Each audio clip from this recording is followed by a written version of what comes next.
Hello friends, पिछले lecture में article 4 को कंप्लीट कर चुके हैं। इसी के साथ में हम लोग पार्ट 1 कंप्लीट कर चुके हैं, जो आर्टिकल 1 से लेकर के 4 तक था।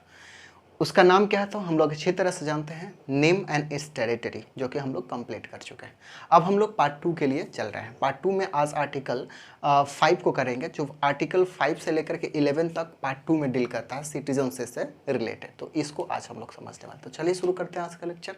मैं हूं के कश्यप और प्यारा चैनल आपका आइकन। चलिए, ये सारी कहानी समझने से पहले अगर स्लो हो रहा है तो आप स्पीड बढ़ा के भी देख सकते हैं, ठीक है। तो चलिए देखिएगा, पहला इसमें क्या करता है, आर्टिकल 5। आर्टिकल 5 है पार्ट 2 का फर्स्ट आर्टिकल है, क्योंकि हम लोग जानते हैं 5 से लेकर 11 तक आर्टिकल डील करता है किसमें, सिटीजनशिप से रिलेटेड कहानी को डील करता है, मतलब पार्ट 2 के अंडर में आता है, ठीक है। उसमें आर्टिकल फर्स्ट है, जो कि कह सकते हैं 5 है, मतलब किसका, भाग 2 का आर्टिकल फर्स्ट है, ठीक है। एक्चुअली ऐसे देखेंगे तो आर्टिकल नंबर 5 है। तो आर्टिकल 5 क्या कहता है, आर्टिकल 5 कहता है सिटीजनशिप के बारे में। कैसा सिटीजनशिप, जब कॉन्स्टिट्यूशन लागू होता है उस समय से कहा जाता है कि कौन इंडिया का सिटीजन होगा, कौन नागरिक होगा। इसी चीज़ को हिंदी में लिखे हैं, संविधान के प्रारंभ में नागरिकता, मतलब जो संविधान प्रारंभ हुआ उस समय से कौन नागरिक होगा उस बारे में लिखता है। इंग्लिश में इसी बात को लिखे हैं, citizenship of commencement of the constitution.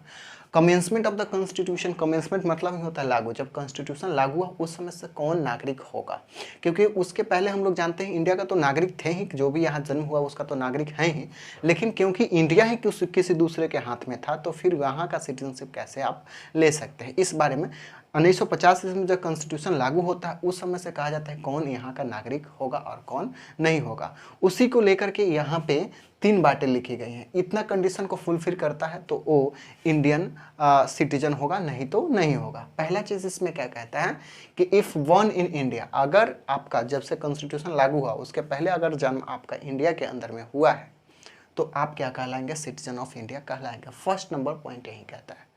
दूसरा नंबर पॉइंट कहता है either of his parents born in India, या फिर उसका पेरेंट्स मतलब माता पिता का जन्म अगर इंडिया में हुआ है तो भी वो क्या होंगे, सिटीजन होंगे, ठीक है, इंडिया। अब देखिएगा, ये जरूरी नहीं कि जब ये लागू हुआ उसी के पहले भी, अभी भी, क्योंकि जो नागरिकता उस समय जो ले लिए हैं उन्हीं के माध्यम से धीरे धीरे से आगे बढ़ा है, ठीक है। तो यहाँ पे ये कहा कि जब संविधान लागू होगा उसके बाद से कौन कौन से नागरिक होंगे, ठीक है। यहाँ पे ये नहीं डील किया गया, जैसे कि हम लोग जानते हैं कि बहुत सारे इंडियंस पाकिस्तान माइग्रेट किए और बहुत सारे पाकिस्तान से लोग इंडिया में माइग्रेट किए, तो इनको लेकर के यहाँ पे अभी सिटीजनशिप के बारे में कोई डिसाइड नहीं। नेक्स्ट आर्टिकल इस पर इससे रिलेटेड डील करता है। इसमें सिर्फ कहा गया कौन इंडिया का नागरिक होगा, कब होगा, क्या होगा, दिस होगा, डैट होगा, उसे नहीं, कौन होगा इस बारे में डील कर रहा है। तो फर्स्ट में तो हम लोग सीख लिए। दूसरा नंबर में क्या कहा कि अगर पेरेंट्स अगर इंडिया में जन्म लिए हैं तो भी आप क्या कहलाएंगे, यहाँ के नागरिक कहलाएंगे। तीसरे नंबर में क्या कहा, he has been ordinarily resident in the India for the 5 years। अगर आप नॉर्मली ऐसे इंडिया में 5 साल के लिए रहते हैं, ठीक है, तो immediate before the commencement of the constitution, constitution लागू होने के जस्ट पहले 5 साल अगर आप इंडिया में रह चुके हैं तो भी आप सिटीजन ऑफ इंडिया कहलाएंगे। यहीं shall be citizen of India, अगर ये तीनों में से कोई कंडीशन आपके पास है तो आप क्या कहलाएंगे, सिटीजन ऑफ इंडिया कहलाएंगे। इतना ही बात कहता है आर्टिकल 5, ठीक है। आर्टिकल 6 इंपॉर्टेंट है, क्योंकि वो अब डील करने लगता है कौन माइग्रेट करके आया, कौन करके गया, इस सारे से रिलेटेड आर्टिकल 6, 7 ऐसे करके ये सारी चीज़ें डील करती है। तो हम लोग के लिए इंपॉर्टेंट है, तो आसान है याद करना।